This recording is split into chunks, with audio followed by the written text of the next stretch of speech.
ಅಮ್ಮ ಒಂದು ಜೋಕ್ ಹೇಳಮ್ಮ. ಅತ್ತೆ ಅತ್ತೆ ನಿಮ್ಗೆ ಸೀರೆಗಳು ಕೊಡ್ರಿ ಅತ್ತೆ, ಜಿಗ್ಜಾಗ್ ಮಾಡಿಕೊಡ್ತೀನಿ. ಬೇಡಮ್ಮ ತಾಯಿ ಬೇಡ.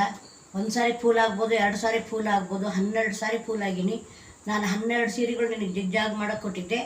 ಜಿಗ್ಜಾಗ್ ಮಾಡಿಕೊಟ್ಟಾಗ ಅವ್ರು ಸೀರೆಗೆ ತಕ್ಕಾಗ ಮ್ಯಾಚ್ ಆಗೋಂಥ ಬ್ಲೌಸ್ ಪೀಸ್ಗಳು ಸೀರೆ ಒಳಗೆ ಕೊಟ್ಟಿರ್ತಾರೆ. ನೀನು ಜಿಗ್ಜಾಗ್ ಮಾಡೋ ಮುಂದೆ ನಾನು ಬ್ಲೌಸ್ ಪೀಸ್ಗಳೆಲ್ಲ ಕಟ್ ಮಾಡ್ಕೊಂಡು ನೀನು ಮಾಡ್ರನ್ ಟೈಪ್ ಬ್ಲೌಸ್ ಪೀಸ್ಗಳು ನಿನಗೆ ಹೊಲ್ಕೊಂಡ್ಬಿಟ್ಟು ನೀನು ಅರ್ಧಕ್ಕೆ ಸರಿಯಾಗಿ ಹೊಲ್ಕೊಂಬಿಟ್ಟಿದೀಯಾ. ಈಗ ನನಗೆ 12 ಬ್ಲೌಸ್ ಪೀಸ್ಗಳು, ನಾನು ರೇಷ್ಮೆ ಸೀರೆ ನೋಡಿ ಪ್ಲೇನ್ ರೇಷ್ಮೆ ಬಟ್ಟೆಗಳು ನಾನು 12 ಸೀರೆಗಳು ತಂದಿಟ್ಕೊಂಡಿನಿ.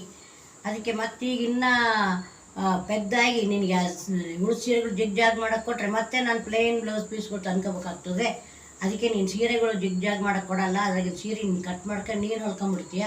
ನಾನು ಈ 12 ಬ್ಲೌಸ್ ಪೀಸ್ ಕೂಡ ಎದುರು ಮನೆಯಲ್ಲಿ ಟೈಲರ್ ಇದ್ದಾರಲ್ಲ ಅವ್ರಿಗೆ ಕೊಡ್ತೀನಿ. ಸರಿ ಅತ್ತೆ. ಹೌದಮ್ಮ, 1 ಸಾರಿ ಪೆದ್ದಾಗ್ತಾರೆ, 2 ಸಾರಿ ಪೆದ್ದಾಗ್ತಾರೆ, 12 ಸಾರಿ ಪೆದ್ದಾಗಿನಿ ಅಂದರೆ ಇನ್ನು ಎಂಥ ಪೆದ್ದಿರ್ಬೋದು ನಾನು. ಅಯ್ಯೋ ಇರಲಿ ಬಿಡತ್ತೆ, ಯಾಕಾಗ ಅನ್ಕೊಂತೀರಾ? ಚೆನ್ನಾಗತ್ತಲ್ವ ಜೋಕ್.